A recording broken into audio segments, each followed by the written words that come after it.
là également. On a le livre. On a tout ce qu'il faut. Vous êtes prêts? Nous sommes prêts. C'est parti. Merci Jordan. Bonsoir.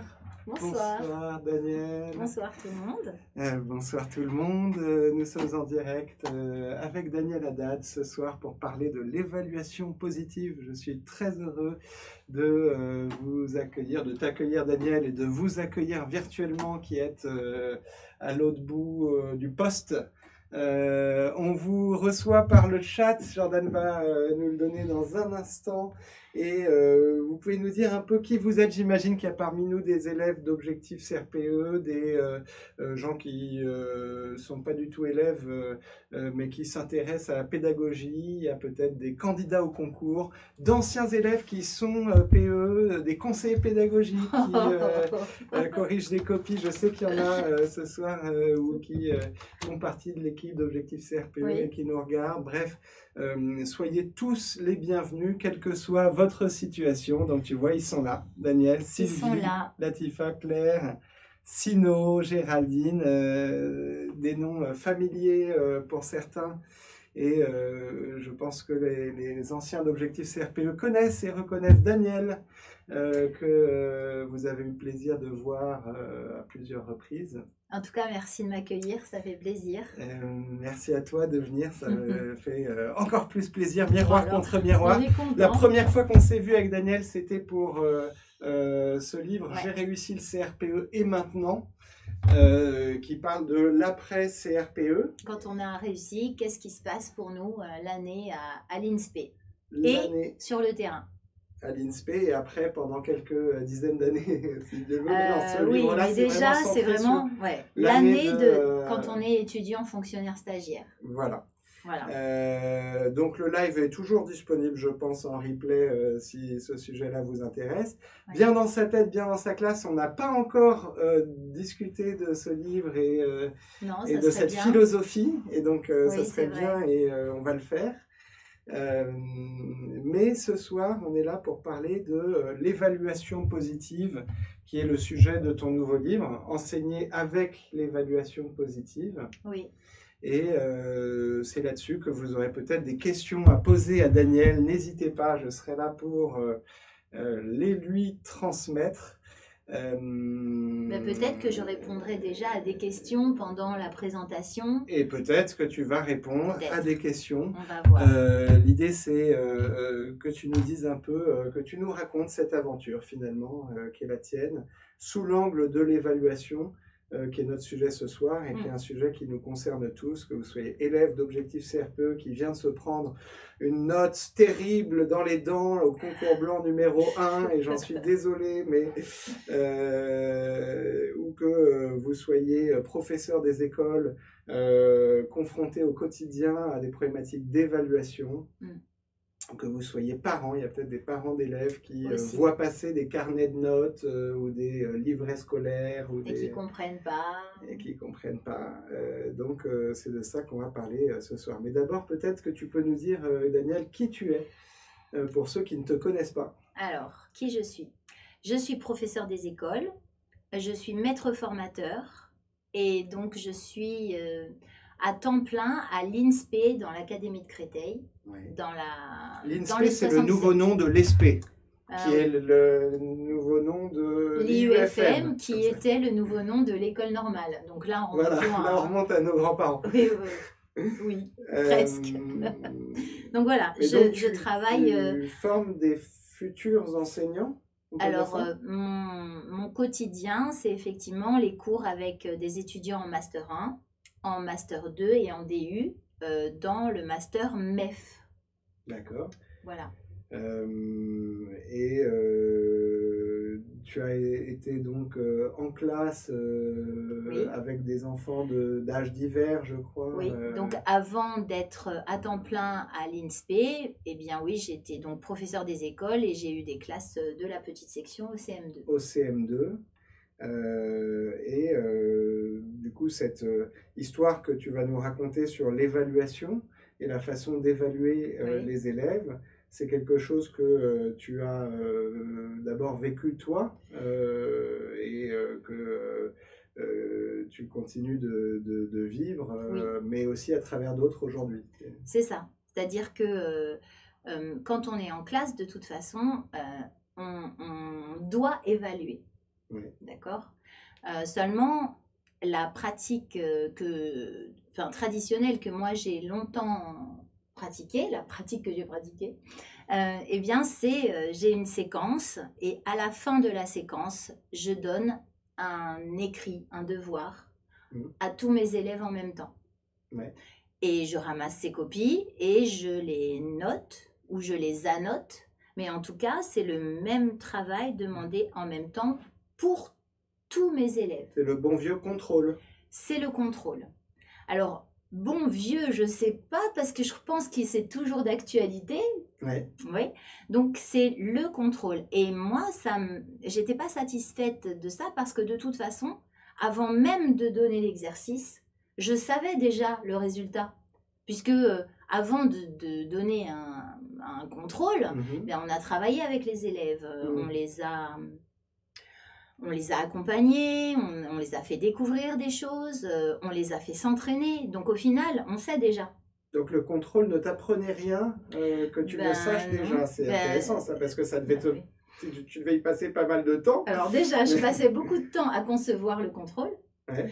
Je passais beaucoup de temps à le corriger. Ouais. Et au final, ou bien ça ne m'apprenait rien de plus que ce que je savais déjà, ou bien j'étais surprise parce que les enfants qui réussissaient, eh bien au contrôle ne réussissaient pas. D'accord. Donc le résultat... Les enfants dont tu avais compris qu'ils savaient le faire. Savaient, oui. Mais pas le jour du contrôle. Le jour J, il n'y avait plus personne. Et forcément, bah oui, parce que j'y ai mis plein de raisons, et notamment le stress. Ouais. Et ce qui fait que quand je corrigeais les contrôles, j'étais pas objective, puisque je me disais, non mais lui, il a compris. Ouais. Bon, il s'est trompé là, mais bon, et je changeais le barème de toute façon. Chose qu'on ne peut pas faire malheureusement avec un candidat du CRPE. Et pourquoi? Parce que tu es évalué au CRPE par un jury qui ne te connaît pas. Oui.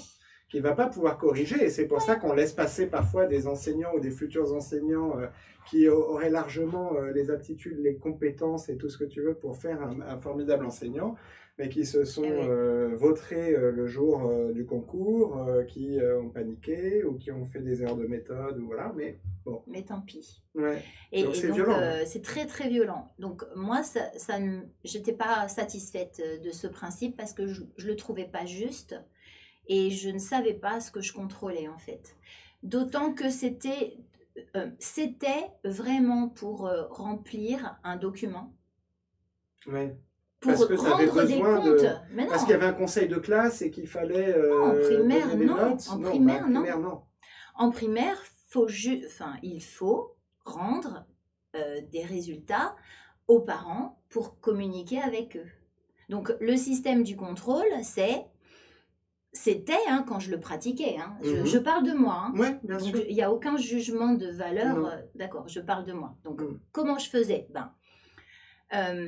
J'attendais presque la veille de remplir les documents officiels pour baliser une semaine de contrôle acharné. Donc là, j'étais en CM à l'époque. Donc, pendant cette semaine-là, mes élèves étaient en contrôle quasiment tous les jours. Pour au moins 2 contrôles par jour. Donc on était tous fatigués. Puis surtout c'était la veille des vacances en général, donc à la fin d'une période où on est déjà vraiment vraiment fatigué. Il y avait une ambiance un peu bizarre et j'étais dans le rush en fait tout le temps. Donc ça me convenait pas. Et puis ce qui me convenait pas aussi, c'est que je me disais mais de toute façon la note c'est pas très important. Il y a l'appréciation qui va à côté. Mais oui, mais alors si c'est pas important, pourquoi je la mets? Donc là, je me posais vraiment, vraiment beaucoup de questions. Alors, les questions, je les résume. Je connais le résultat de mes élèves, alors pourquoi je leur donne un exercice supplémentaire? L'exercice supplémentaire que je donne, il est là pour rendre des comptes aux parents et il ne reflète pas les vraies connaissances des enfants. C'est pas fiable. Moi, j'entends, c'est pas fiable. Non. Parce que Il y a le il y en a stress. qui savent et qui vont pas C'est ça. le montrer lors de l'évaluation. Donc, c'était pas fiable. En plus, une fois que je donnais le contrôle et que je voyais les enfants qui n'avaient pas réussi le jour du contrôle, fallait bien que je mette quelque chose en place. Mais quand je mets quelque chose en place, mais comment je rattrape le travail à faire avec les autres? En fait, j'arrivais pas à gérer la différenciation. Ouais. Et en fait, pour moi, Dans je la foulée travaillais d'un mal. contrôle, c'est pas une bonne base de départ pour différencier, ou en tout cas, tu n'as pas trouvé Moi, j'ai pas trouvé. Moi, j'aimais pas comment je travaillais. Ouais. J'aimais pas. Alors, j'ai cherché. Ouais. J'ai cherché, pas toute seule, hein. J'ai beaucoup lu, je suis allée en conférence pour écouter ce qui se passait et j'ai commencé à élaborer. Donc ça, j'ai retrouvé mes données de 2001. D'accord. Et en 2001, j'avais En retravaillant le sujet pour le livre, tu es retombé sur tes archives. Voilà, c'est ça. Donc en 2001, j'avais commencé à faire des grilles de critères de réussite pour être objective en fait. Et surtout, ces grilles de critères de réussite, elles étaient destinées aux enfants, c'était pas pour remplir un carnet. C'était pas pour les parents. Les parents n'étaient pas le premier, c'était d'abord pour les enfants. Oui. Et c'était pas une note d'abord, c'était d'abord des critères. Oui, parce que pour moi, ces grilles que je concevais, je n'avais même pas encore posé le mot d'évaluation positive. Hein. Ouais. Ces grilles, pour moi, c'était une méthodologie. Donc, il y avait une grille pour dire un poème, donc avec toute la méthode, en fait, tous les éléments à mettre en œuvre, à faire attention. Donc, tu peux nous donner quelques exemples? Dire un poème, c'est... je suis face à la classe, je regarde mon auditoire, je parle fort, je varie le débit, je varie le volume, je détache mes yeux du texte, puisque dans ma classe, on n'apprend pas les poèmes par cœur. Voilà, mais ça c'est mon truc. Mais on a quand même le texte en soutien. Oui, et puis donc on sait détacher les yeux de la feuille, donc c'est un critère aussi. Voilà. Donc tu décomposes cette grande compétence qu'est savoir dire un poème en un certain nombre d'items qui sont des composantes, des sous-compétences en fait. Exactement, c'est tous les ingrédients. Les ingrédients du succès. C'est ça. Les ingrédients du succès. Il vous faut ceci, cela. Oui. Ça peut se faire dans n'importe quel ordre, pas toujours. Si. Alors, moi je suis prof de français de base. Ouais. Donc en français, souvent. En français, il n'y a pas forcément de hiérarchie dans les items. En maths, c'est différent. D'accord. Mais là, dans l'exemple que je donne,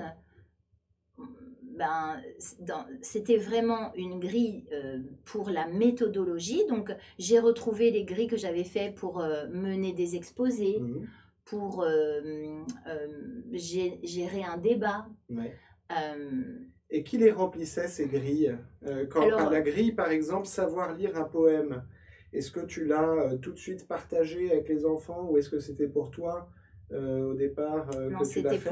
D'abord, c'était pour moi, pour être objective dans ce que je notais. Et c'était pour les élèves, pour qu'ils aient une méthodologie. Donc, j'ai même pu les concevoir avec mes élèves en faisant le point. De quoi on a besoin pour dire un poème correctement, pour faire un exposé. On a travaillé donc ça. La fameuse checklist. C'est la checklist. La fameuse recette de la réussite où on identifie les compétences clés qu'on a envie d'apprendre ou de conquérir ensemble.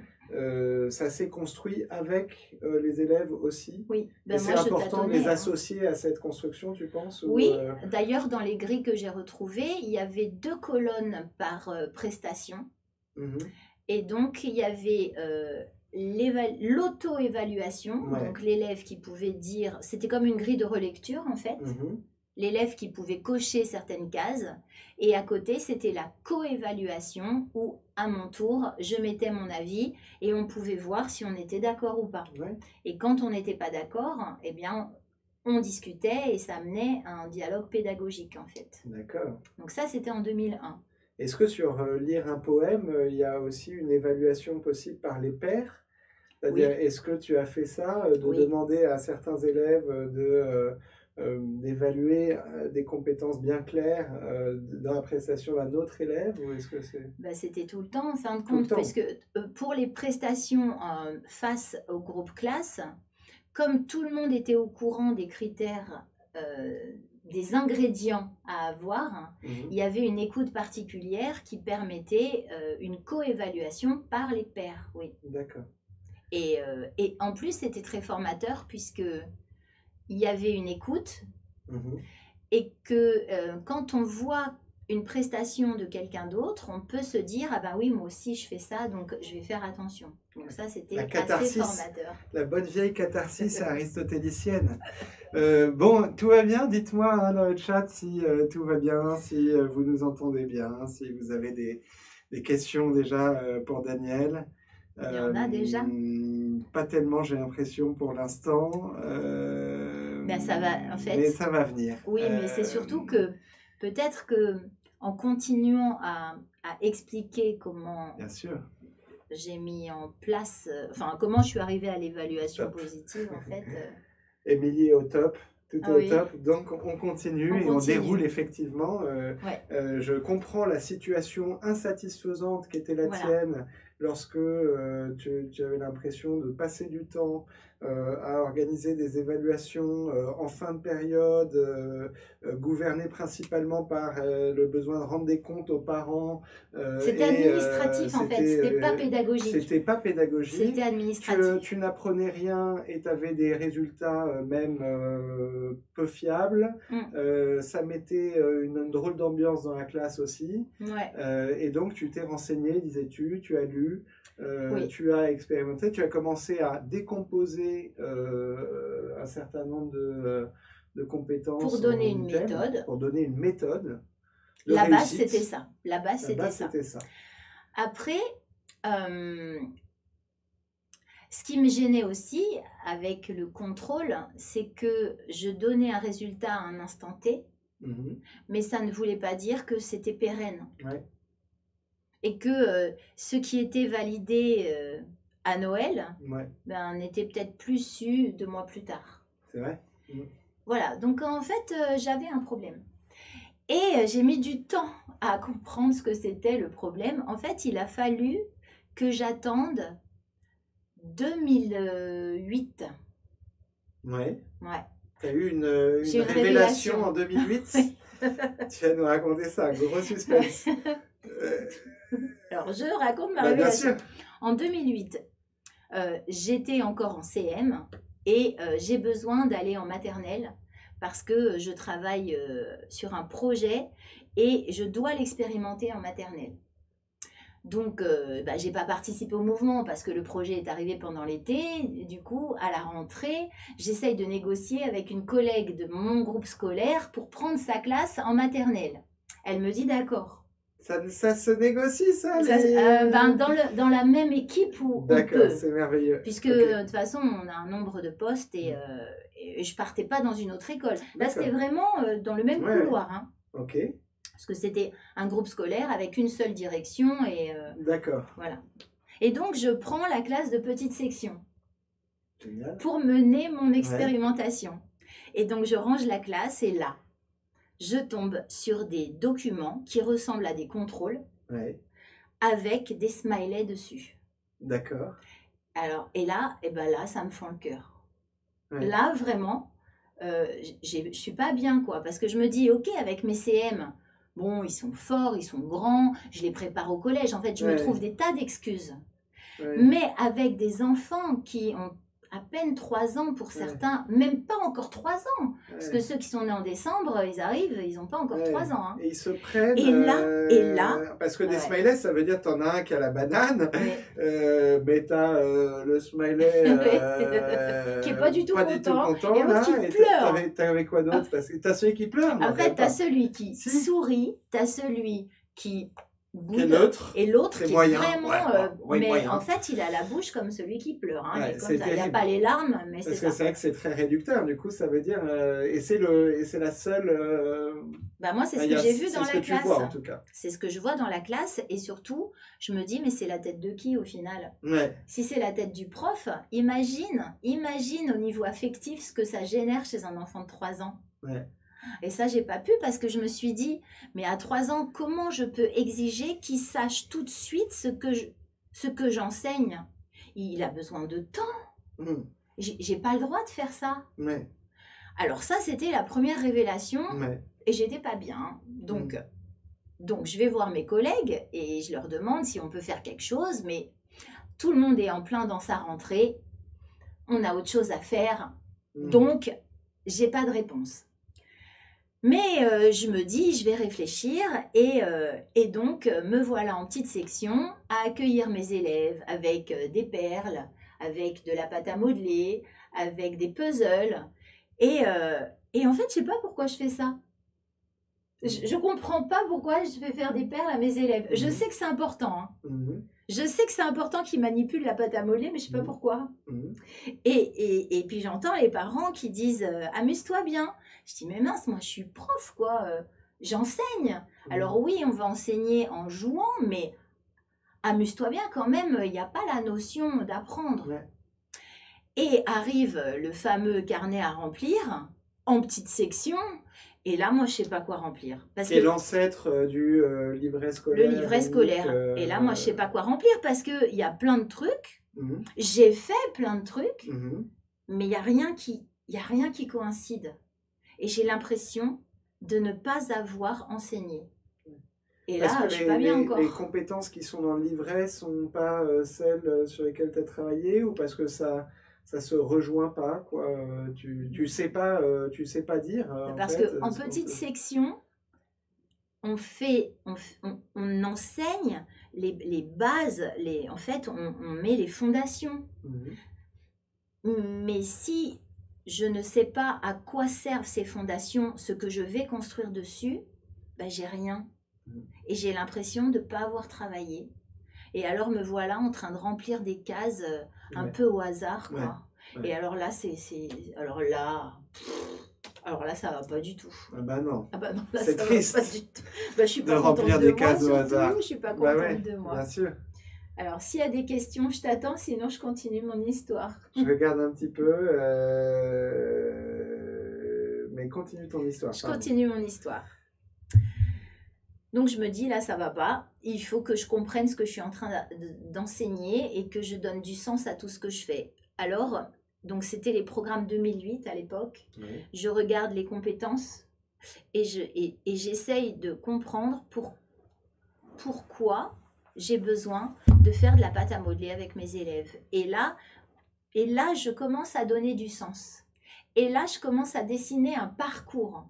Et là, je me dis, ben oui, pour écrire son prénom en cursive, eh bien, à un moment donné, de toute façon, il faut que j'apprenne à tenir un stylo. Et donc, oui, il faut que je muscle mes doigts. Une histoire de dextérité Une histoire qui de peut se dextérité. travailler avec la pâte à modeler, mais Voilà. parce que l'objectif, c'est de tenir un stylo, C'est pas ça. d'en rester à la pâte à modeler. Amuse-toi ça. bien, mon enfant, pendant 1 an à faire de la pâte à modeler. C'est pas du tout Voilà. ça. Ouais. Et donc, je fais un rétro-planning, en fait. Je fais le chemin à l'envers. Ouais. Et surtout, je me dis... En partant de quoi comme objectif quand tu es en petite la section? compétence, en fait. C'est les grands objectifs que tu t'es fixés, du coup, c'était quoi? Bah, les compétences du programme. Les Donc compétences là, du aujourd'hui, programme. on parle d'attendu de fin de cycle, hein, depuis Ouais. les programmes 2015.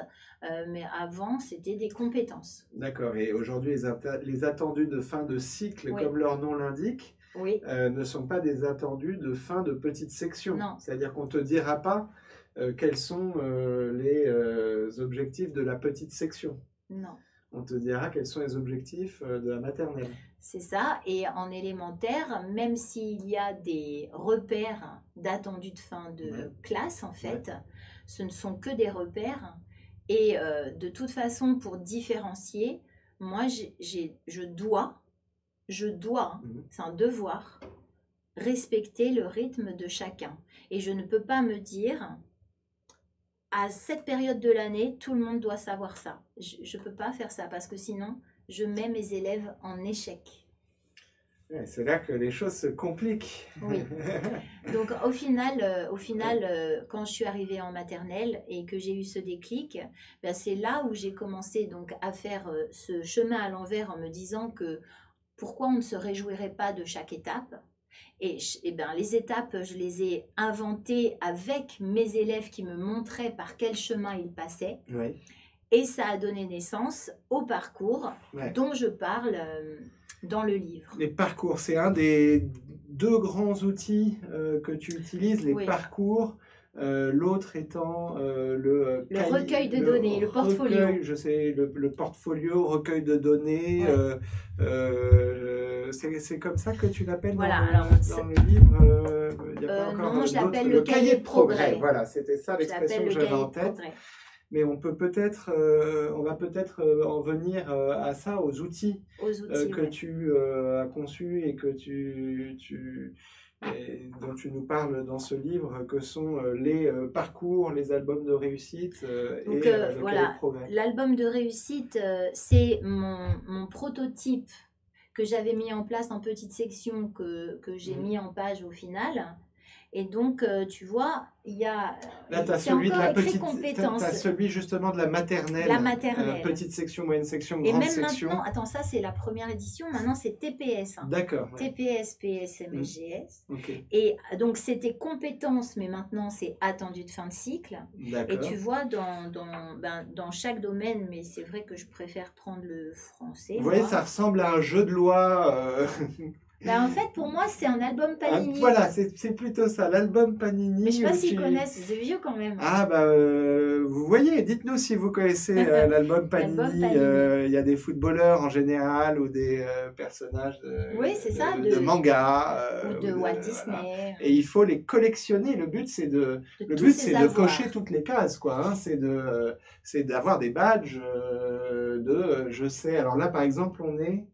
Attends, va en français parce que vraiment, c'est mieux pour moi le français. Tu vois. Pour moi aussi, ça tombe bien. Donc voilà, par exemple, si on reste sur l'écriture du prénom. D'accord, l'écriture du prénom. Et ben voilà, donc là c'est écrire son prénom en cursive. Ouais, écrire son prénom en écriture cursive sans modèle, ça c'est un attendu de fin de cycle.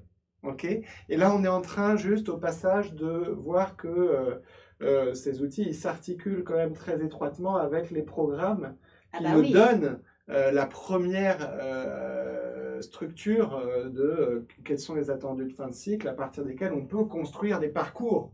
C'est ça. Des rétro-plannings. C'est ça. C'est ça. Et donc, il va y avoir des étapes vraiment très, très, très nombreuses. Oui. Et surtout, avec une difficulté progressive et très progressive pour que chaque enfant se voit avancer. Parce que si je mets des étapes très éloignées les unes des autres, eh bien ça peut décourager puisque je ne me vois pas avancer. Donc c'est une bonne chose de multiplier les items parce qu'en fait, parce que il faut beaucoup de choses en fait pour savoir écrire son prénom en écriture cursive et de les identifier, et cette perspective hyper analytique qui décompose en beaucoup d'items, ça permet aussi à l'élève de franchir régulièrement des étapes et de se voir avancer. Du coup, il a un sentiment de compétence, tu vois. Et avoir un sentiment de compétence, ça donne envie d'apprendre. Et de continuer à apprendre. Ça évite la résignation. Et comme tout le monde se voit avancer, peut-être qu'il y a des élèves qui avanceront moins vite que d'autres, mais en tout cas, pour moi, mettre un élève en réussite, c'est le mettre en progrès. Et en même temps, on ne lui ment pas sur le côté, il y a du boulot, il y a du chemin, il y a des parcours à parcourir, et il y en a un paquet, regarde tout ce qui t'attend. Alors, certains disent que ça décourage les enfants. Ouais, Ceux qui disent ça, c'est ceux qui l'ont pas essayé. ouais. Ouais, parce que Parce que regarde parce Candy que Crush, c'est pas parce que tu sais t'as qu'il y a vu 1000 niveaux au moins, parce qu'à chaque fois que tu arrives au tu- millième, il t'en C'est envoie ça. d'autres. Donc C'est moi vrai je en pense qu'au plus. contraire c'est extraordinairement excitant de voir l'univers des apprentissages qui s'offrent à toi et ce qu'on t'invite à Ouais. parcourir, quoi. Donc en fait, ceux qui disent que donner tout ce parcours à des enfants, ça les décourage, sont ceux qui n'ont pas essayé de donner ce parcours. Mhm. Moi, je l'ai pratiqué avec des élèves de 3 ans et ils étaient très investis, très motivés, très impliqués et ils étaient contents à chaque fois qu'ils se voyaient réussir. Ils donnaient du sens au travail qu'ils faisaient, Mhm. au travail ludique, hein, Mhm. parce que c'est ça l'idée, Mhm. et ils disaient j'ai réussi. Et ils disaient plus j'ai fini. Parce que c'est eux qui le remplissent En Avec- maternelle avec moi. avec toi. Ouais. Et donc, si on reprend l'écriture, écrire son prénom en lettres cursives, Par là. pardon, je voudrais juste donner quelques exemples pour que ce soit bien C'est clair pas là. pour tout le monde. Oui. C'est pas là. Commencer à écrire tout C'est seul. là. Écrire son prénom en écriture cursive. Ça veut dire d'abord observer mon enseignant écrire.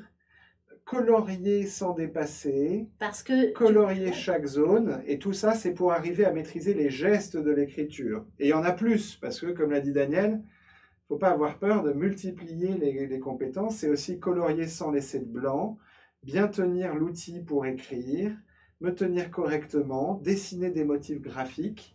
Tout ça, c'est des préalables. Et c'est pas par hasard qu'ils sont à gauche, j'imagine. Au début. Moi, je les ai mis à gauche mais- parce que c'était le début. Mais en fait, ça vraiment, c'est l'édition avec les programmes 2008. Parce qu'avec 2015, ça s'est transformé. Ouais. Puisque l'album s'est adapté au nouveau programme. Hein. D'accord. Et du coup, ce qui est intéressant là, c'est que quoi que je fasse dans ma classe, Ouais. je sais pourquoi je le fais.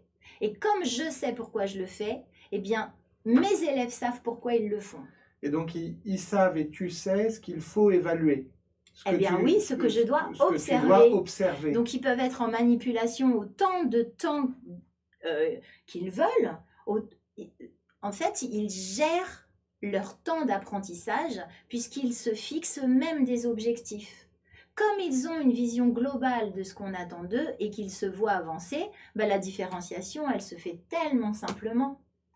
Parce qu'un tel va devoir travailler la tenue ou la tenue de l'outil, pendant que l'autre aura commencé à écrire des lettres en capitale d'imprimerie, pendant que l'autre aura déjà écrit son prénom sans modèle, et peu importe, puisque on les accompagne à leur rythme.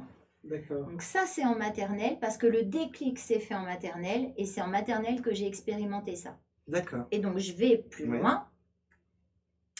En fait, dans les outils institutionnels, on a 4 niveaux dans une échelle d'évaluation. On a objectif non atteint, objectif partiellement atteint, objectif atteint et objectif dépassé. Oui. Eh bien, comment tu sais, toi, que c'est dépassé? Dépassé par rapport à quoi? C'est ça. Ouais. Par rapport à quoi, on ne sait pas. Et puis surtout, partiellement atteint, qu'est-ce que ça veut dire? Partiellement atteint, ça veut dire que j'ai commencé sur le chemin. Mais imagine que mon chemin fasse cette taille-là. Un enfant qui est à peine, juste après la ligne de départ, au milieu ou juste avant la ligne d'arrivée, ils sont tous les 3 en partiellement atteint. Ouais. Tu peux donner un exemple? On est sûr, par exemple, quand c'est dans le livret, c'est encore comme ça que ça fonctionne, le livret scolaire unique. Oui, le LSU, tu as tu as ces 4 niveaux pour chaque compétence. Oui. Et un exemple de compétence qu'on te demande d'évaluer, ça dans peut le être LSU? par exemple dans le LSU. Alors, dans le LSU, c'est plus compliqué. Parce que dans le LSU, il y a les domaines du programme. Ouais. Donc, en français, tu as écriture. Ouais. Mais écriture, c'est la technique, l'efficacité, la production d'écrit. Mais tu n'as qu'une case. Donc, pour la production d'écrit, il faut qu'on dise si c'est atteint, dépassé, partiellement atteint. Oui. Mais sauf que je ne peux pas évaluer que la... En fait, dans l'écriture, j'ai 3 choses à travailler. Et dans le LSU, si par exemple je travaille la copie avec la rapidité d'exécution et la fluidité du geste, eh bien je peux dire que c'est, allez, objectif atteint parce que je me suis fixé un score à atteindre. Mais si j'évalue après la production d'écrit, ben, l'enfant n'aura pas les mêmes résultats. Et donc, je ne sais pas là non plus ce que j'évalue. Ce que ça veut dire. L'exemple le plus parlant, il est en maths. Ouais. Imaginons que je travaille l'addition avec les élèves et que donc dans le LSU, mathématiques, nombre et calcul, je marque addition. Et l'enfant sait. Je mets objectif atteint. Mais après, je vois les additions à retenue. Eh ben là, il n'y arrive pas. Donc, qu'est-ce que je vais mettre? Partiellement atteint. Donc, l'enfant se voit régresser. Ouais, c'est tu ça vois? Et ça, c'est dur parce que ce n'est pas l'état d'esprit du LSU. Le LSU, c'est de base, c'était vraiment pour qu'il y ait un outil national pour suivre les progrès des élèves. Et cet outil tout seul ne le permet pas. C'est ça. Tout seul, il ne le permet pas. Accompagné, il le permet. C'est ça. C'est-à-dire qu'il faut descendre dans un degré, j'ai l'impression, de précision plus important pour que ça puisse vouloir dire quelque chose. Oui. C'est-à-dire, donc là, en fait, j'étais en train de te dire que partiellement atteint, je ne savais pas en quoi un objectif était partiellement atteint si je n'avais pas les critères de réussite, puisque 3 élèves à 3 niveaux différents sur le chemin, la progression vers l'objectif, avaient de toute façon la même signification sur leur outil institutionnel. Si je mets en place d'autres outils pour accompagner le LSU, alors là, ça devient parlant et on peut suivre les progrès des élèves et ils ne se sentent pas régressés. Et ces 2 outils, c'est le parcours dont on a déjà parlé. Donc là, c'était la maternelle et là, c'est le cycle 2. Là, c'est la maternelle, là, c'est le cycle 2 et c'est une décomposition des attendus de fin de cycle en compétences structurées, en thématiques et permettant à chaque élève de se positionner, à chaque enseignant de positionner chacun de ses élèves en mettant quoi? On coche des cases, on met des dates. Alors, ce qui est important, c'est la date pour mesurer le progrès. À quelle date est-ce que j'ai constaté que pendant mes entraînements à la copie au clavier, j'ai vu que ça a marché, je savais copier au clavier. Donc, il y a une date. Et alors moi, là, ce que j'ai proposé, parce qu'en fait, je me suis rendu compte que mes élèves n'avaient pas forcément la même logique de progression. Donc, on en a parlé, il me semble tout à l'heure, ça pouvait se faire dans plusieurs sens. C'est pas forcément, je commence par la pâte à modeler pour avoir de la dextérité, et puis après, on passera à reconnaître les lettres de mon prénom. Non, je veux bien croire. Voilà. En fait, on progresse même un peu dans tous les domaines en continu. C'est ça. Donc là, par exemple, pour le cycle 2, il y a toutes les lettres de l'alphabet, il y a tous les sons. Et bien oui, bien sûr, moi, je vais suivre une progression pour enseigner. Mais ça ne veut pas dire que dans ma progression, mes élèves vont me suivre. Et tous mes élèves vont réussir à faire ce que moi j'ai enseigné parce qu'il y aura peut-être des déclics à un moment donné, des sons plus faciles que d'autres. Et donc, on va les colorier, on va dater. Et comme ils peuvent les faire dans n'importe quel ordre, eh bien, il y a un chemin qui est composé d'autant de cases que d'items que j'ai envisagé et à chaque fois qu'on va dater, alors on va colorier une case et là on se voit vraiment avancer sur les 3 ans. Donc le chemin, c'est ce qui permet aux élèves de suivre le parcours dans l'ordre qui est le leur et qui leur convient. Il y a autant de combinaisons possibles et d'ordres possibles qu'il y a d'élèves, qu'il y a de situations d'évaluation, etc. Et donc, dans le cycle 2, eh bien, il y a la matière, le domaine d'apprentissage, là c'est français.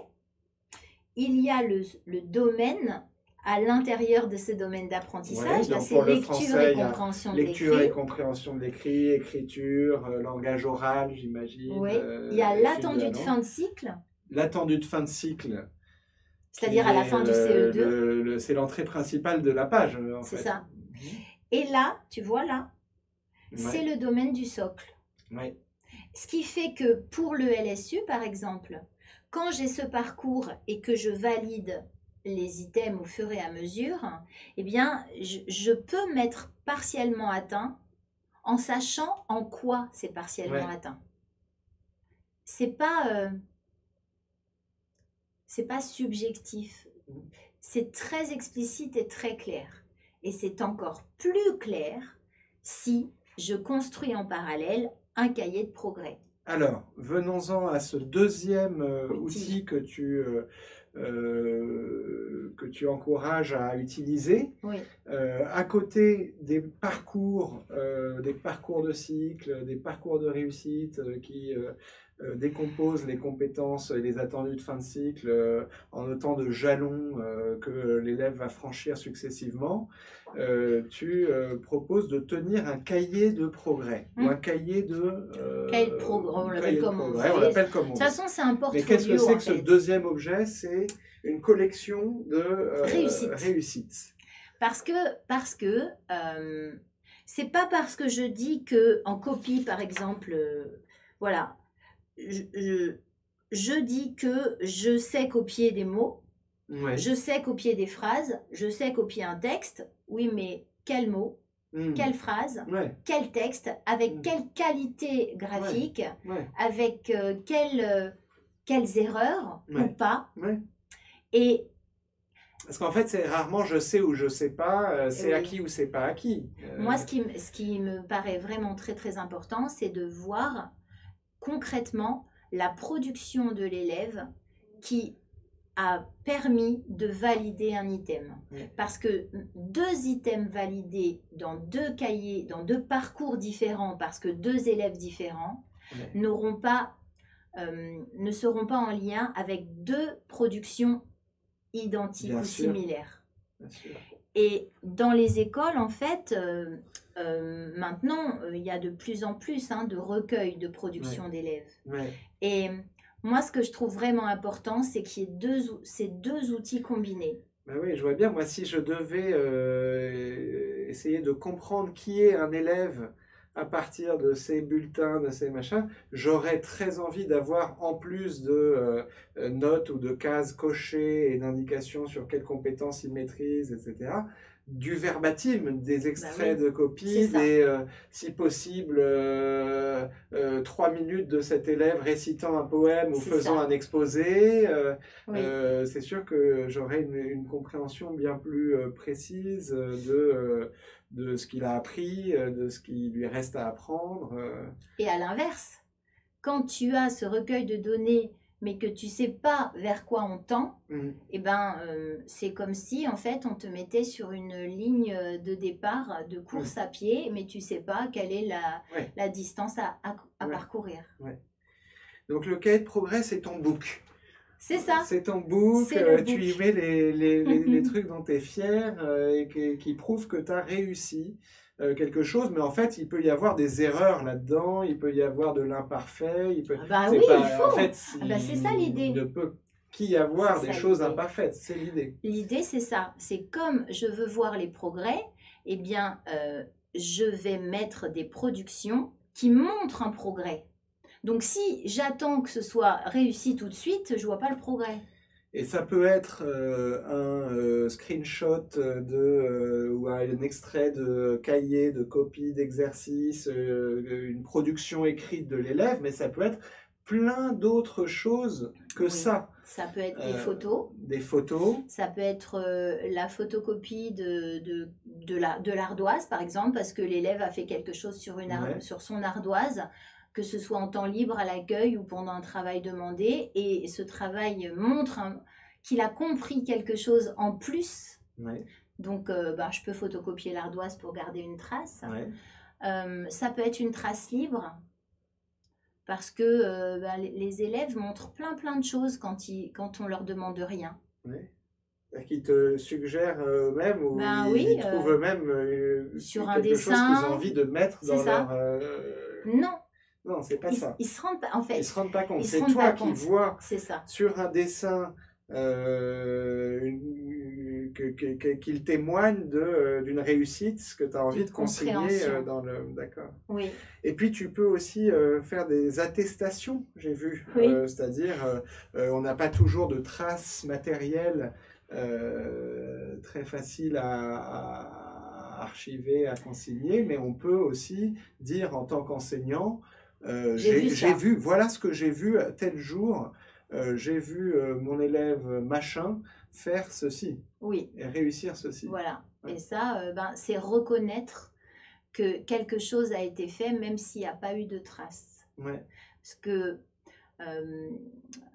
bon, c'est vrai que moi, quand je suis en classe, j'ai souvent mon téléphone dans ma poche, parce que dans mon téléphone, il y a le dictaphone, il y a l'appareil photo. Ah ouais, tu enregistres tout ce que tu peux. L'appareil photo, il y a la caméra, il y a le scan. Donc là, c'est vraiment toute ma boîte à outils. Toi, tu as tout ton équipement pour... Dans mon téléphone.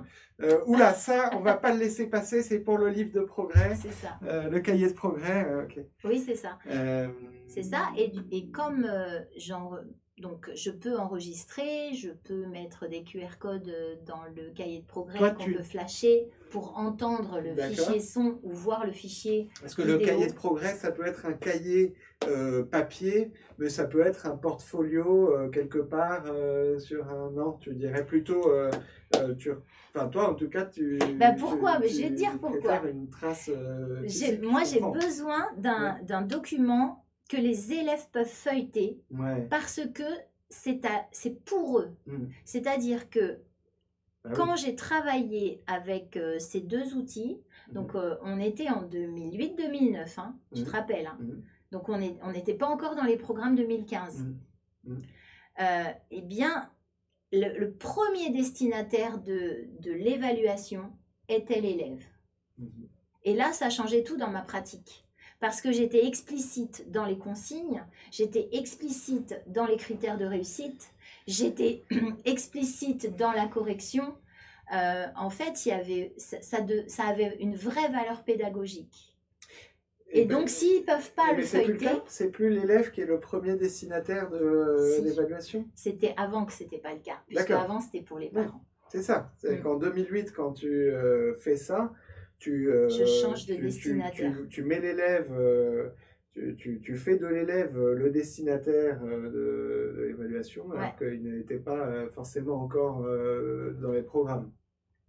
Alors, c'était entre les lignes. Bon, okay. Alors qu'en 2015, quand j'ai vu le programme de maternelle, je me suis dit super, ça y est. On en a à la fois pas beaucoup parlé explicitement, et en fait, je pense que c'est quelque chose qui s'est déduit de tout ce qu'on a pu dire, c'est qu'il y a une compatibilité, non seulement une compatibilité entre l'évaluation positive et les outils dont on vient de parler, parcours de réussite et cahier de progrès, et les programmes et les obligations institutionnelles d'un enseignant qui a un LSU à remplir, etc. C'est non seulement compatible, mais archi complémentaire, j'ai l'impression, pour donner du sens aux cases qu'on coche dans un livret scolaire, de savoir ce qu'il y a derrière exactement. Je vais aller plus loin. Hein. Oui. C'est même le sens des programmes et de ce qu'on nous demande de faire. C'est-à-dire que si c'était entre les lignes en 2008, là en 2015, c'est écrit noir sur blanc, le premier destinataire, c'est rigolo parce que le premier destinataire en fait c'est l'enseignant. C'est grâce à l'évaluation qu'il va valider son travail. Si je vois que mes élèves progressent, c'est que j'ai proposé ce qu'il fallait. Donc vous évaluez d'abord pour vérifier que ce que vous faites sert à quelque chose. Tu te rends compte ? Ça change la donne. C'est intéressant, bien sûr. Il demande ensuite à ce que l'élève soit conscient de tout ce qui se passe, qu'il identifie ses réussites, qu'il se voit progresser et que il se situe sur le chemin qu'il a parcouru et qu'il perçoive les progrès qui lui restent à faire. Donc en fait, c'est demandé très clairement, et ça c'est dans les programmes de maternelle 2015. Et pour l'élémentaire et au-delà, il y a un décret dans lequel il est écrit, pareil, noir sur blanc, qu'il faut privilégier une évaluation positive, simple et lisible, pour arrêter la notation sanction qui n'a pas de valeur pédagogique. Donc en fait, j'étais peut-être un peu avant-gardiste dans ma réflexion, mais j'ai toujours été en cohérence avec les demandes institutionnelles. Et là, depuis 2015, ça valide de façon explicite les expérimentations que j'ai mises en œuvre. C'est ça. J'aurais encore des questions à te poser, mais je pense que c'est le moment de regarder celles que te posent nos auditeurs.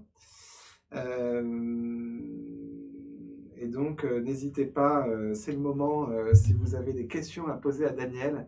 Tu vois pas qu'il n'y a pas de questions. Si, il y en a, t'inquiète pas, mais je vais ouvrir les deux parce que parfois le chat Facebook est un truc un peu mystérieux ou capricieux. Et donc, je multiplie les supports. Ici, Catherine ou Jean-Marie, je ne sais pas bien, demande si je comprends bien les deux outils qui sont présentés, donc le parcours. Ah, mais j'ai pas présenté le cahier de progrès, j'en ai pas là. Sont individuels et accessibles aux enfants. Est-ce que c'est un outil par enfant? Oui. Et deuxième question, est-ce qu'ils sont accessibles à tout moment aux enfants? Est-ce qu'un enfant peut aller le chercher voilà. Alors oui. Donc c'est individuel, c'est un fichier d'élèves au même titre qu'on a un fichier maths, un fichier lecture, un livre d'histoire, c'est individuel sous forme de fichier. Le cahier est aussi individuel et il est organisé par domaine pour que les productions de même nature soient les unes en dessous des autres et qu'on voit vraiment les progrès. Et c'est en maternelle, c'était dans les casiers de mes élèves et ils pouvaient y accéder de façon autonome et libre en sachant qu'ils ne devaient rien remplir sans moi. Donc ils pouvaient feuilleter leurs documents et en feuilletant les documents, ils révisaient.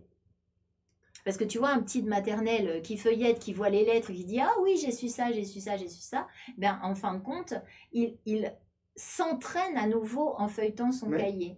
Et en élémentaire, c'est pareil, c'est à disposition des élèves. Ça fait gagner du temps puisqu'on n'est pas obligé de les distribuer et ça se remplit de façon complètement personnalisée. Puisque tous les élèves ne vont pas réussir les mêmes choses en même temps, il est possible de remplir les documents d'un élève, de deux élèves, d'un groupe d'élèves de façon complètement... alors, pas aléatoire puisque je vais regarder, mais ce n'est pas au même moment que j'ai les 30 outils à remplir. Et en plus, ça se fait en classe, puisque ça se fait en partenariat avec l'élève.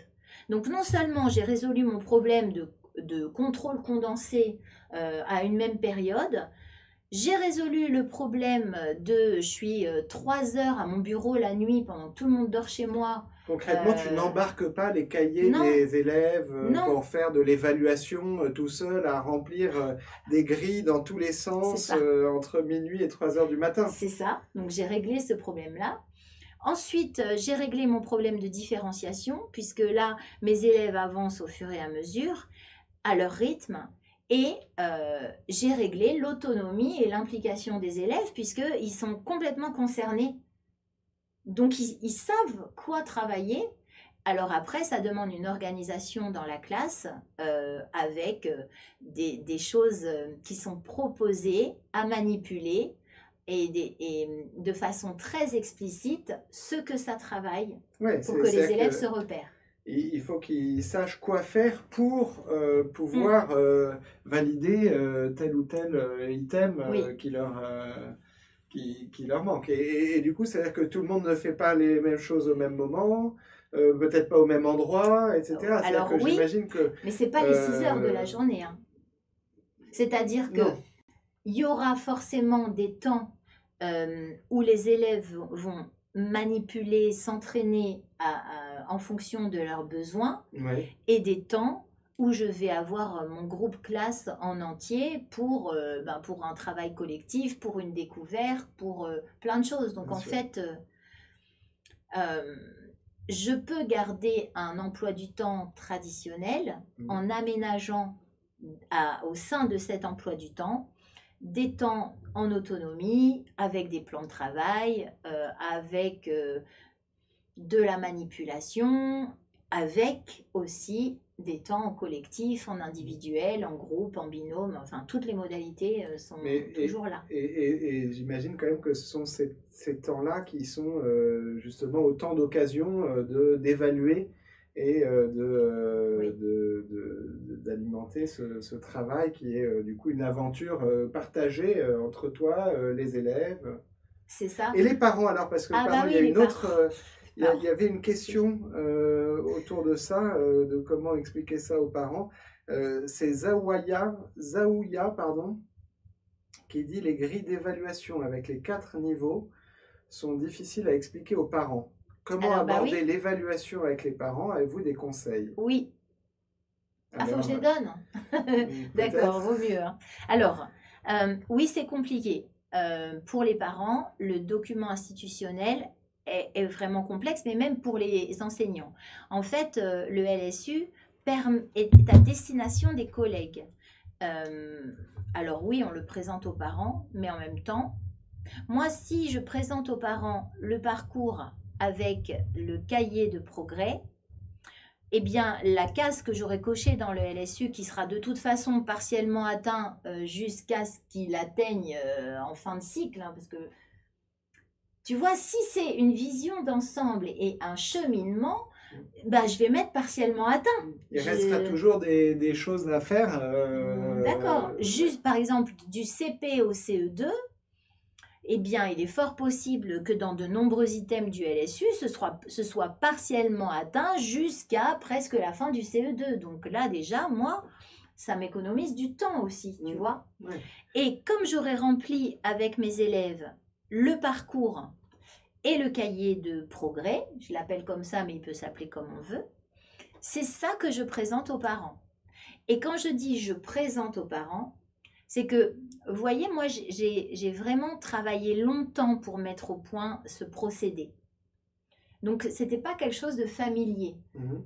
J'ai testé, j'ai tâtonné, j'ai transformé, jusqu'à ce que je trouve quelque chose qui me convienne. Ensuite, j'ai dû le présenter aux enfants, aux élèves.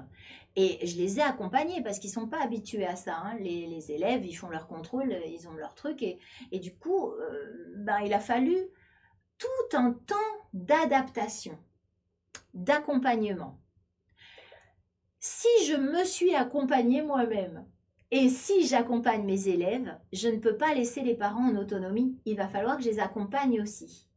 Et donc, ce que j'ai fait dans ma classe et ce que je propose de faire, c'est que plutôt que de donner les outils aux élèves en disant attention, tu le ramènes signé à la fin de la semaine, eh bien, j'invite les parents dans la classe et ce sont les enfants qui montrent aux parents les documents. Et ils savent le faire. Même mes petites 3 ans savaient le faire. Donc, tu sais tout le monde pourquoi? ensemble, Non, mais tu on sais invite pourquoi tous ils les savaient le parents faire? à venir Ouais. voir, d'accord? Pourquoi mes élèves de 3 ans savaient le faire?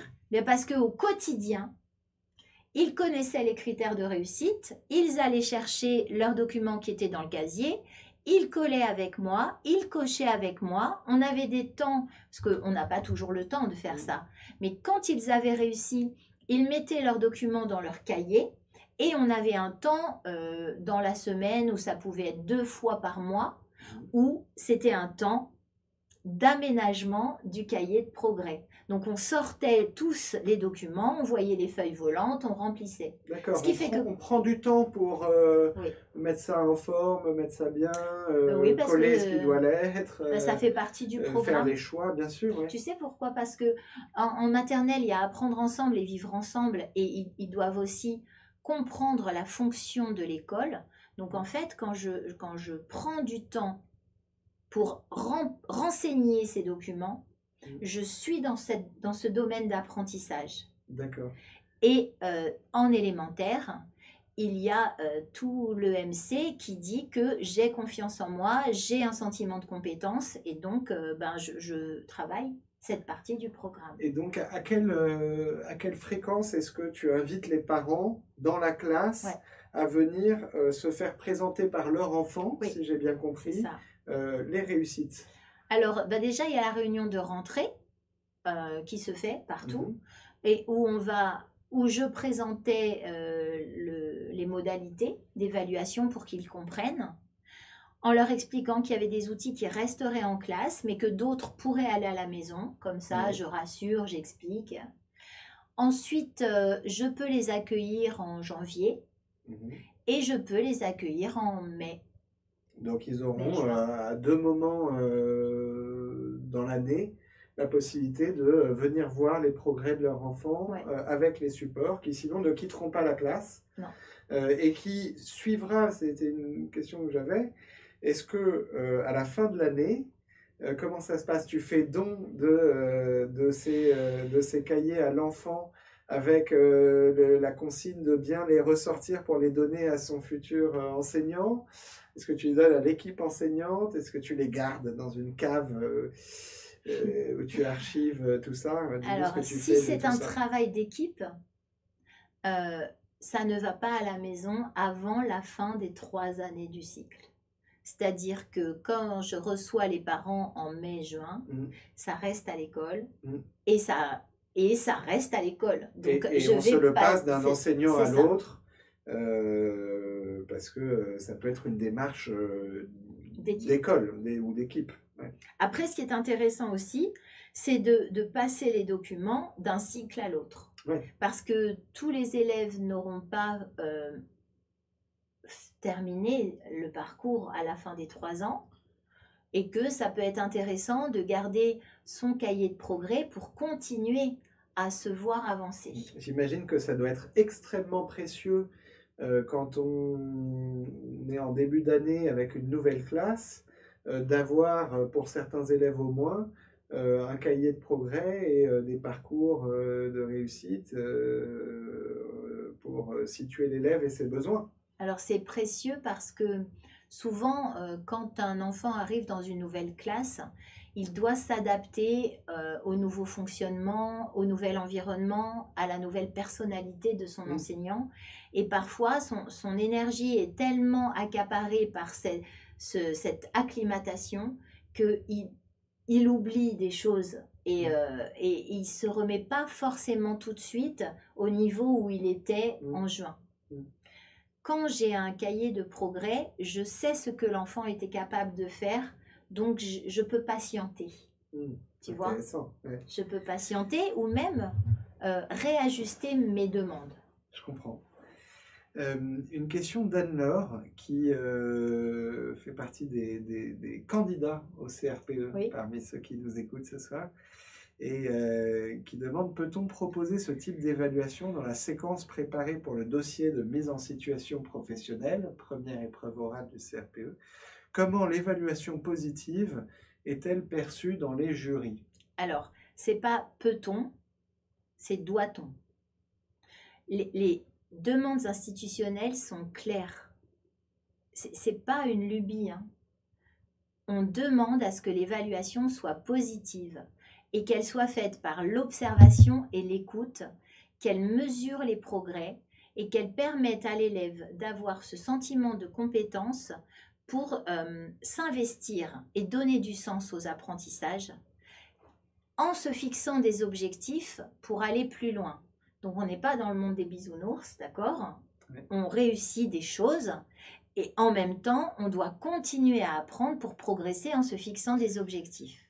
Donc au concours, si vous proposez une séquence avec la dernière séance en évaluation sommative, eh bien ce n'est pas ce qui est demandé. Non. On prend plus de risques pour le concours en présentant une séquence qui effectivement va soit ne faire aucune place à l'évaluation, comme c'est parfois le cas chez certains candidats qui se sont mal préparés, soit en accordant une place à l'évaluation, mais sans faire beaucoup d'efforts d'imagination, en disant ben voilà, on va faire un bon vieux contrôle des familles en dernière séance, parce qu'après, que en montrant qu'on a une démarche d'évaluation positive, formative, continue, progressive, tout et ce qu'on a dit. Et qui met les élèves en réussite. Et qui met les élèves en réussite, ce qui ne veut pas dire, je voudrais juste enfoncer un petit peu le clou de ce que tu viens de dire quand tu as dit ce n'est pas le monde des bisounours. Non. Parce que je pense que c'est important de bien comprendre. J'espère que vous avez compris ça. Je pense que ça doit être le cas. L'évaluation positive, telle que tu la pratiques et telle que tu la préconise, ça ne veut pas du tout dire à l'enfant c'est bien, tu es parfait, tu as tout réussi, tu est merveilleux. En gros, c'est pas raconter des histoires aux enfants et les mettre sur un piédestal et leur donner confiance en eux et uniquement ça, quoi. Alors non, ça doit pas être un leurre. Si je n'ai qu'un cahier de progrès, il est possible que ce soit un leurre, puisque oui, tu as réussi, on colle, oui, tu as réussi, on colle, mais on ne sait pas où on va. Alors que quand on a un parcours, eh bien oui, j'ai réussi et je sais ce qui me manque. Ouais. C'est demander ça. Donc en fait, au concours, quand vous présentez une séquence, ce qui est très important, c'est d'indiquer, alors déjà, c'est un objectif et que un, parce que c'est cet objectif que vous allez évaluer. Si vous avez plein d'objectifs, qu'est-ce que vous évaluez? On s'y perd. Donc l'évaluation, elle porte sur l'objectif ciblé dans la séquence. De la séquence, et c'est pas 36 000 objectifs. Ben c'est non, comme quand on fait une problématique, il faut pas 36 000 problématiques, il en faut une. Que un. Si vous mettez un S à objectif, déjà ça va pas. Il faut revoir. Donc un objectif, et donc à chaque séance, faire le point sur ce que l'enseignant observe ou écoute pour voir ce que les élèves savent faire. Et donc, on a déjà des critères de réussite à chaque séance, en fait. Donc, plutôt qu'une évaluation sommative qui va faire l'objet d'une séance entière en fin de séquence, se demander, si je te suis bien, pour chaque séance de la séquence, qu'est-ce que je vais pouvoir observer à l'occasion de cette séance? Qu'est-ce que je vais pouvoir évaluer comme item, qui sont autant de composantes de l'objectif unique bien ciblé de ma séquence. De toute façon, c'est vraiment essentiellement qu'est-ce que je peux observer. Et comme c'est tout au long de la séquence, et que je vais redonner des choses similaires à faire, je vais pouvoir constater un progrès tout au long de la séquence.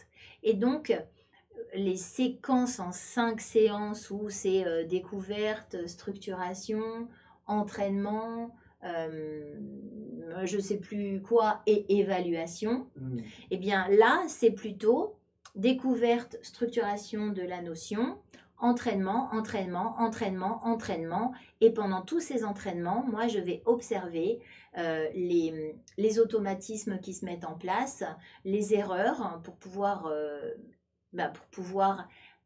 avoir ce dialogue pédagogique qui permet à l'élève de comprendre le processus qu'il met en place, corriger ses erreurs et donc transformer sa façon de voir les choses et de pratiquer.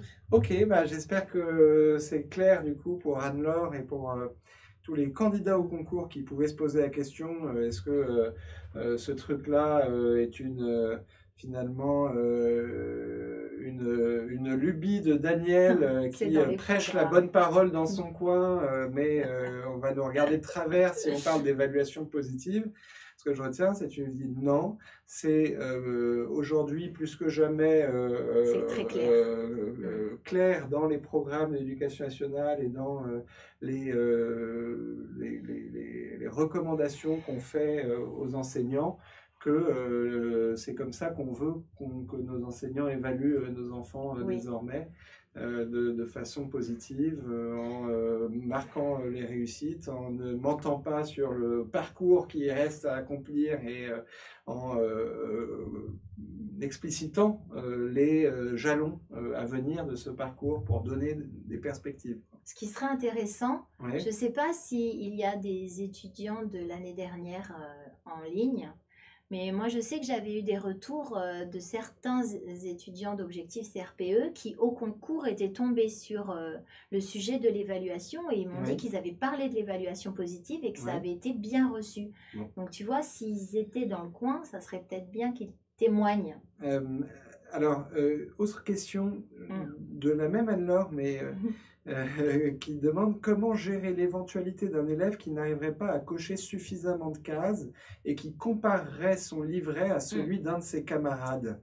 Alors, il y a des élèves qui ont des besoins particuliers, des élèves à besoins éducatifs particuliers, des élèves qui ont des troubles, des handicaps, des élèves qui ont des problèmes émotionnels qui fait qu'ils font des blocages. Donc, pour ceux-là, moi, j'ai besoin d'aide. J'ai besoin de l'aide de collègues qui sont spécialisés dans ces domaines-là, puisque même si je suis polyvalente, je ne sais pas tout faire. Et avec les collègues et pour les élèves, on va avoir d'autres items, comme si je faisais un zoom en fait entre deux items pour rajouter des Tu rajoutes des items, donc tu crées un parcours pour lui avec l'aide d'un tiers qui est spécialisé. Un maître G, par exemple, le psychologue scolaire, le médecin scolaire, je ne sais pas. Et tu zoomes entre deux items pour à nouveau décomposer et trouver des jalons de réussite. C'est ça. Et je peux donner un exemple concret. Oui, bien sûr. Donc, quand j'avais ma classe de petite section, il y avait une petite fille qui était atteinte de trisomie. Et donc, elle est arrivée, elle ne marchait pas et elle n'était pas propre. Donc, elle a pu valider D'ailleurs, c'est grâce à elle que j'ai mis certains items très, très, très progressifs. Parce qu'au début, elle ne nous regardait pas non plus. Elle n'était pas du tout dans la communication. Et donc, le premier item dans la communication, c'est je regarde les autres. Et dès qu'elle a commencé à nous regarder, eh bien, on a coché. Quand elle a commencé à marcher, mais tous les élèves l'ont applaudi. Et on a coché son item à elle qui n'était pas dans les autres albums. Et quand elle est devenue propre, bien là aussi, on l'a applaudi et ce n'était pas dans le parcours des autres. Dans ma classe, en tout cas, je n'ai pas vu de comparaison qui mettait des enfants mal à l'aise. J'ai vu de l'émulation, moi.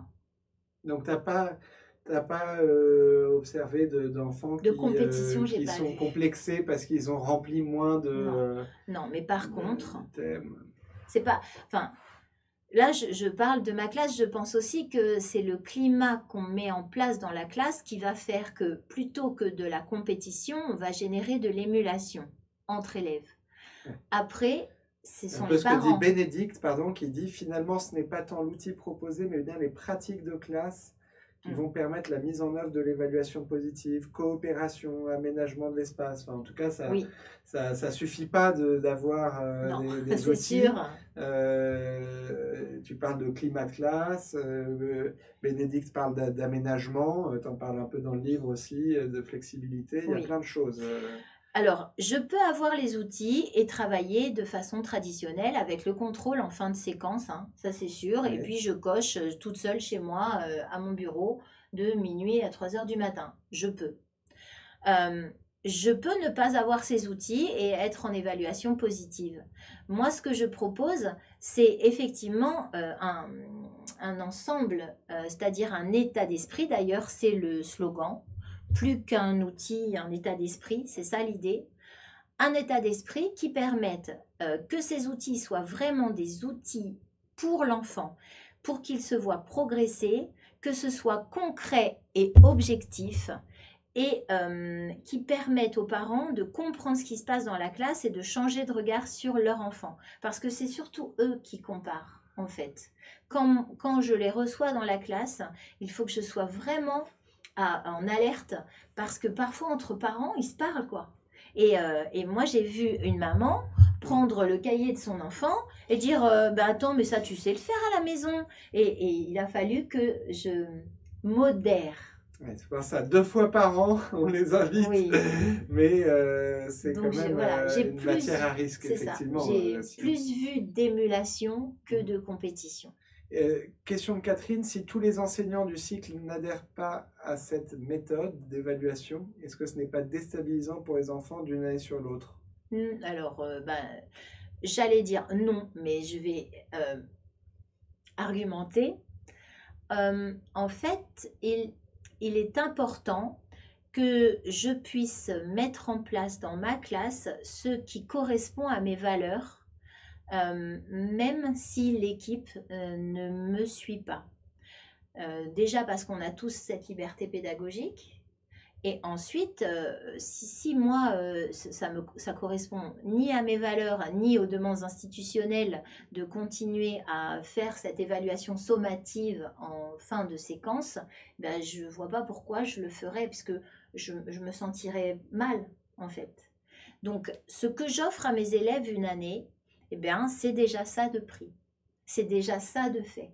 Et travailler en équipe, c'est vraiment la meilleure chose qui puisse arriver, hein, parce qu'il y a du sens, il y a de la cohésion, il y a un suivi. Mais ce n'est pas tout le temps possible, parce qu'on ne choisit pas tout le temps les gens avec lesquels on travaille. Donc il faut savourer votre chance quand vous êtes dans une équipe qui fonctionne ensemble. Et quand ce n'est pas le cas, moi je sais que mes élèves ont bénéficié de ce que j'ai mis en place pendant une année. Eh bien, ils ont déjà ça. Ils passent avec un autre enseignant qui va leur donner autre chose, mais ils pourront comparer ce qui se passe, ils pourront avoir leur propre avis, et puis peut-être qu'une pratique leur conviendra, ouais. L'autre aussi, ils s'adapteront. De toute façon, il n'y a pas de dogmatisme. J'espère que vous ne concluez pas de ce qu'on a dit qu'il y avait une seule bonne façon de faire. Parce que je vois des questions. Larissa, par exemple, qui s'inquiète, qui dit terminer une séquence par une évaluation formative. Est-ce que c'est correct? Formative, mais c'est pas sommative. C'est pas sommative, mais il y a aussi des élèves qui conclut avec une évaluation sommative et à qui on a dit que c'était nécessaire en fin de séquence d'avoir une évaluation sommative. Bon. Ok. Alors, mon travail, c'est et c'est écrit dans le référentiel de compétences du professeur des écoles, moi je me réfère toujours au texte. Oui. Il y a la compétence P5. Oui. Sur le référentiel de professeur des écoles qui me demande de savoir évaluer les acquis de mes élèves et leur progrès. Oui. J'évalue les acquis, j'évalue pas les non-acquis. Hein. D'accord ? Donc pour évaluer les acquis, eh bien, il faut bien que j'observe qui sait quoi et pour qu'ils progressent, que je les fasse aller vers ce qu'ils ne savent pas encore. Quand je donne une évaluation sommative, c'est un coup près qui tombe. Et donc, je ne fais pas, comment dire, je ne prends pas en compte les différences. À la limite, je m'en moque des différences. Et ça, c'est pas inscrit dans... En fait, on me demande de faire l'inverse. Alors, pour pallier le problème, j'ai vu une collègue qui faisait quelque chose qui m'a beaucoup intéressée et que je propose maintenant en conférence. Elle donnait des fiches d'évaluation qu'on aurait pu appeler sommatives. Donc, elle donnait le même travail à tous ses élèves en même temps à la fin de la séquence. Sauf que, à côté de la consigne, elle propose 2 cases. Évaluation, entraînement. Ce qui fait que les élèves qui n'avaient pas réussi cochaient la case entraînement, pouvaient le mettre dans le cahier de brouillon, le cahier du jour ou le cahier d'entraînement et pouvaient continuer à apprendre, à s'entraîner puisqu'ils avaient vu les erreurs qu'ils avaient faites. Intéressant. Ça, moi, ça me donne envie de tout casser chez Objectif CRPE pour reprendre complètement la façon dont on évalue nos élèves.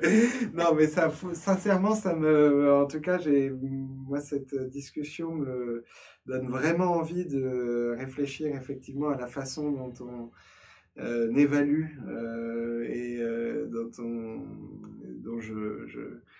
à ma propre pratique d'évaluation, parce que vous allez voir pour tout enseignant une dimension importante du métier, qu'on le fasse de façon traditionnelle ou moins traditionnelle, c'est quelque chose qu'on fait et qui nous prend du temps. Et donc c'est très important que ce temps, on sache pourquoi on le passe et qu'on soit convaincu que c'est un temps utile et formateur.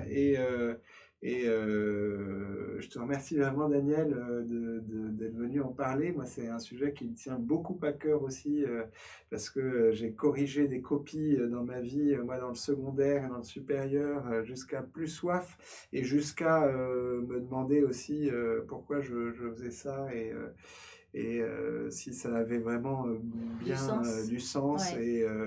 et si c'était vraiment efficace. Je pense qu'on a de très grandes marges de progrès à faire tous, élèves, parents, profs, sur la question. Donc voilà, je te remercie beaucoup. Je voudrais dire quelque chose en fait. Dis tout ce que tu veux. Si ce livre s'appelle Enseigner avec l'évaluation positive, c'est parce que l'évaluation fait partie intégrante de l'enseignement. Parce que longtemps, les profs se sont plaints de dire « je passe mon temps à évaluer, mais quand est-ce que j'enseigne ?» Mais en fait, c'est ça l'idée, c'est que j'enseigne avec et grâce à l'évaluation positive. J'accompagne les élèves. Ça, c'est vraiment important. Il n'y a plus tellement de cloisonnement entre l'enseignement et l'évaluation. L'évaluation est un outil d'enseignement. Oui, c'est ça, c'est exactement ça. C'est exactement ça. Puis moi, ça me permet de me dégager, de m'octroyer du temps pendant la classe et d'être plus disponible, plus à l'écoute de chacun, en fait. C'était une des questions du chat. Quand est-ce qu'on fait ça? On n'a pas le temps, on n'aura pas le temps de le faire. Ta réponse, si j'ai bien compris, il faut que je m'octroie du temps. C'est du temps qui est passé au quotidien pendant le temps de classe. Oui, donc je peux donner. J'ai bien du sûr. temps. Vas-y, allez, on se donne le temps. Non, mais dis-moi parce que. Non, mais regarde. J'ai pas l'heure devant moi, donc ça je vous sais va, pas. on prend encore cette question. On est de toute façon, on est. D'accord. Bon, alors je réponds à cette question. Bien sûr. On a tout à l'heure, j'ai parlé de temps en autonomie puisque les élèves savaient ce qu'ils devaient travailler. Donc ça, c'est une des conditions. Tous les temps sont des temps d'observation pour l'enseignant. Donc en maternelle, les élèves arrivent à l'accueil. À l'accueil, ils font des choses. Et moi, je peux voyager. Je peux me poster à des places stratégiques parce que je vais écouter ce qui se dit, parce que je vais observer ce qui se fait. Et comme les élèves sont conscients de ce qui se travaille, ils n'ont plus besoin de moi pour valider. C'est-à-dire qu'ils ont besoin de moi pour que je sois d'accord avec leur validation. Mais c'est d'abord eux qui disent « j'ai réussi ». Donc, quand eux disent « j'ai réussi » et qu'ils viennent me montrer leur travail, ben oui, c'est rapide, la validation. Mais en même temps, parfois, j'ai pas le temps. Donc, en fait, ça va vraiment avec l'aménagement de l'espace parce que dans un livre qui s'appelle Aménager les espaces pour mieux apprendre en maternelle, on propose de mettre un endroit qui s'appelle la table des réussites. Et donc, les élèves, quand ils ont fini un travail, viennent poser ce travail sur cette table. Après, on passe, on vérifie ensemble et on garde une trace.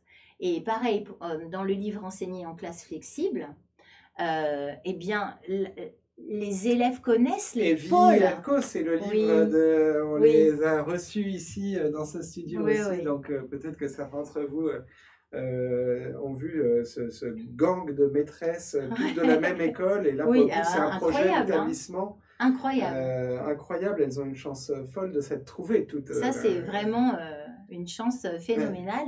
Eh bien, donc, il y a des pôles, des îlots de travail, et l'enseignant n'est pas assis à un poste, en fait. L'enseignant est mobile, et il est là le temps.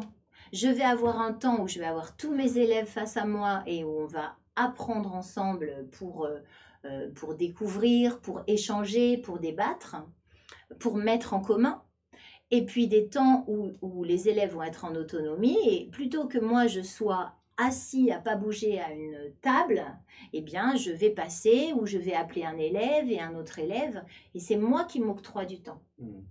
Les temps où les élèves sont en autonomie. Parce qu'ils savent ce qu'ils doivent travailler. Et ils ne travaillent pas forcément tous la même chose, du coup, au même moment, ou parfois oui? Ah bah, parfois oui, mais avec des supports différents, avec des difficultés différentes. Donc parfois oui, ils vont travailler le même objectif, mais à des degrés de difficulté différents. Et puis parfois, non, ce sera comme un plan de travail où chacun va décider ce qu'il va travailler par rapport à sa checklist à faire. D'accord, donc ça, tu l'as fait aussi, de laisser l'élève choisir ce qu'il va faire de ce temps libre? Oui, mais il y a un contrat. C'est pas un vrai temps libre, c'est un temps en autonomie. On se voit au début peut-être pour se dire ce qu'on a envie de travailler. C'est cérémonie d'ouverture et cérémonie de clôture, j'imagine. Oui. Comme dans tout bon forum ouvert. Il y a toujours un cadre. Il y a un cadre. Il y a toujours un cadre, et c'est pas un travail en plus, c'est un travail à la place de. Et je vous assure que ça optimise mon temps en fait. Concrètement, tu passes moins de temps en dehors de la classe à évaluer. C'est ça. C'est ça. D'accord. Je lis quelques commentaires. Donc, Zaouya prend l'idée de l'évaluation / entraînement coché que tu as vu faire par un collègue. Là, elle trouve que c'est une bonne idée. Ah oui. Anne-Laure dit « Merci beaucoup d'avoir soulevé ce sujet. J'ai assisté à des crises de larmes parmi les élèves au moment de la remise des bulletins, bulletins de fin de période en CM2, pendant un stage d'observation qu'elle a fait la semaine dernière, et je suis contente, dit-elle, de constater qu'on peut et qu'on nous incite à faire autrement. » Alors, sur le temps, je n'ai pas le temps, une réaction d'Aurélie qui dit « Perso, quand mes élèves sont en autonomie, je suis avec mes grandes sections. Et donc, je n'ai concrètement pas de temps pour réaliser cela, même si ça m'intéresse beaucoup. L'emploi du temps est très cadré avec tout ce que l'on doit faire. Séance de 30 minutes où je dois passer à mon autre groupe, passer des CP aux grandes sections et inversement. » Pourquoi ils ne sont pas tous en autonomie en même temps à un moment donné? Oui, pourquoi? Pourquoi? Parce que j'ai une classe multi-âge, je ne pourrais pas mettre tous mes élèves en autonomie à un moment donné parce que chacun a un contrat de travail en fait. C'est ça, à la fois les grandes sections et les CP, hein, parce que ce que je comprends, c'est qu'Aurélie a un double niveau. Oui, mais tu peux avoir un triple niveau, tu peux avoir une classe unique et s'octroyer du temps parce qu'à un moment donné, c'est travail sur plan de travail ou dans les îlots pour tous, mais pas les 6 heures de chaque jour, mais peut-être une demi-heure par jour ou une demi-heure tous les 2 jours. C'est ça, s'octroyer du temps. Et pour avoir du temps, concrètement, c'est-à-dire que si vous avez un double niveau ou un triple niveau, c'est pas j'en mets certains en autonomie pendant que je m'occupe des autres, c'est tout le monde en Ça peut, autonomie. En tout cas, ça de peut temps en permettre de temps, temps en temps d'avoir soi-même le temps d'observer. parce qu'au final, quand je prends un groupe avec moi, c'est quand ils ont besoin de moi pour une mise en commun, pour une découverte, mais c'est pas tout le temps. Mm. L'enseignant pense peut-être, c'est pas peut-être. Quand on est enseignant, on a du mal à lâcher prise. On a l'impression que si on n'est pas là, ça va pas marcher. Mm. Mais peut-être que si. Il faut peut-être essayer. Au moins par moment. Au moins Regardez par ce qui se moment. passe quand on, Parce quand que, on se. bah oui, et puis surtout dans les met multi-âges, un peu. tu peux faire du Bah ouais. tutorat, tu vois, tu peux Ouais. faire de la coopération. Ouais. Donc peut-être même que les grandes sections CP pourraient travailler ensemble à un moment donné. Ouais. Ce serait pas mal ça. Les grands qui présentent aux petits. Alors, les qui... CP qui observent les grandes sections, les grandes sections qui expliquent aux CP ce qu'ils ont réussi, ce qu'ils ont compris et pourquoi, les CP qui aident les grandes sections à se repérer dans un outil pour coller les réussites. En fait, la coopération, elle est multiple. Bon, si vous avez une dernière question, n'hésitez pas à la poser. Si J'ai vous aucune voulez notion du encore temps, poser là. une question à Daniel, il est 22 heures, donc on va pas tarder à rendre l'antenne. Je voulais juste partager avec toi un commentaire ou deux encore. Quelqu'un d'abord qui dit j'ai du mal à comprendre la différence entre évaluation sommative et évaluation formative. C'est vrai qu'on a mobilisé ces concepts sans les définir, et donc je voudrais qu'on répare cet oubli. Alors, il y a plusieurs formes d'évaluation. L'évaluation diagnostique qui pose un diagnostic. Donc, on va proposer un travail aux élèves pour savoir ce qu'ils savent déjà. Et comme ça, avec les résultats que j'obtiens, eh bien, je peux préparer la suite pour éviter de proposer quelque chose de trop simple pour certains ou de trop complexe. Donc ça, c'est l'évaluation diagnostique au départ pour savoir ce que mes élèves savent et quelle est leur ligne de départ. Au fur et à mesure de l'enseignement, je suis en évaluation formative. Ça veut dire que je vérifie ce qu'ils apprennent et comment ils progressent. Alors, voilà. Et enfin, l'évaluation sommative, c'est en fin de parcours où je dis il sait, il ne sait pas. Cette évaluation sommative peut devenir formative si je me sers de ce travail pour me dire, donc, ces élèves-là en sont là, je vais mettre en place cette activité-là et je vais différencier. Et ces élèves-là en sont là, je vais les faire aller plus loin. Dans l'évaluation positive, c'est une observation vraiment sur du long terme qui pointe au fur et à mesure d'une séquence, d'un trimestre, d'une année, d'un cycle, les progrès faits. En fait, je compare souvent ça à un enfant qui naît.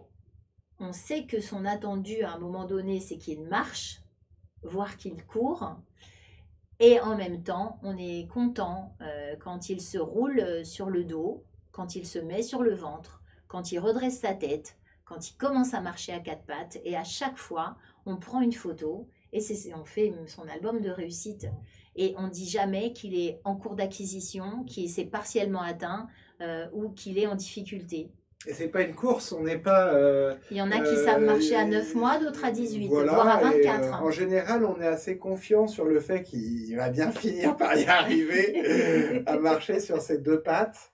Oui. Et donc, j'ai l'impression que c'est vrai c'est un exemple intéressant parce qu'il n'y a pas... une telle pression qui est mise sur les apprentissages, pour ces apprentissages très fondamentaux. Ben, en plus, on sait, tu vois, que on n'apprend pas comme ça. Mm. Quel que soit notre âge, on a besoin de temps pour savoir faire quelque chose qu'on ne savait pas encore faire. Et comment un enfant, à la fin d'une séquence en 5 séances, peut être capable d'avoir automatisé des procédures ou appris des notions, compris des notions. En fait, pour moi, l'évaluation sommative, c'est un leurre vraiment.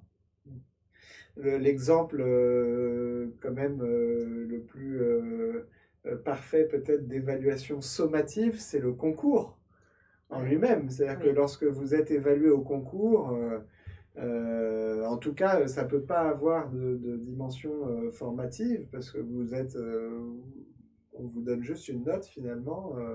Un classement peut-être, mais et puis, on ne va pas en faire grand-chose. Cette note, ce classement a été donné par le travail que vous avez rendu le jour du concours. Je ne sais pas si 2 mois après le concours, quand vous rentrez à l'INSPE, vous vous souvenez des notions que vous aviez travaillées pour préparer le concours. J'espère. C'est pas sûr. J'espère bien qu'il en restera. C'est pas sûr parce que c'est dans la mémoire à court terme. J'espère bien qu'il en restera quelque chose et je le sais parce que. C'est vrai. Enfin, je sais. Ce que je sais, c'est que quand on prépare un concours d'enseignement en général, enfin moi en tout cas, je vais parler de moi comme tu as parlé de toi, Oui. pour pas tomber dans des généralités, mais moi j'ai beaucoup vécu dans mon enseignement, de mon agrég, de mon année de prépa, de Molière que j'ai étudié à fond pour les besoins du concours, mais qu'ensuite j'ai resservi à toutes les sauces dans les différents niveaux en essayant de m'adapter à chaque fois. Mais en tout cas, j'espère que tout ce que vous allez apprendre et développer comme compétences pour les besoins du concours, parce que nous, c'est un petit peu notre, tu sais, notre mission. Pour le coup, l'objectif, c'est qu'ils réussissent le concours. Mais il y a derrière un autre objectif qui est effectivement de se préparer à ce beau métier qu'est l'enseignement. Je pense qu'un éclairage comme celui que tu viens d'apporter ce soir y contribue beaucoup. Donc merci Daniel. Merci Benjamin de ta de m'avoir participation. invité. On va se dire Merci. au revoir les amis. Oui, les concours blancs sont formatifs, Christine, en effet. C'est bien l'objectif, en effet.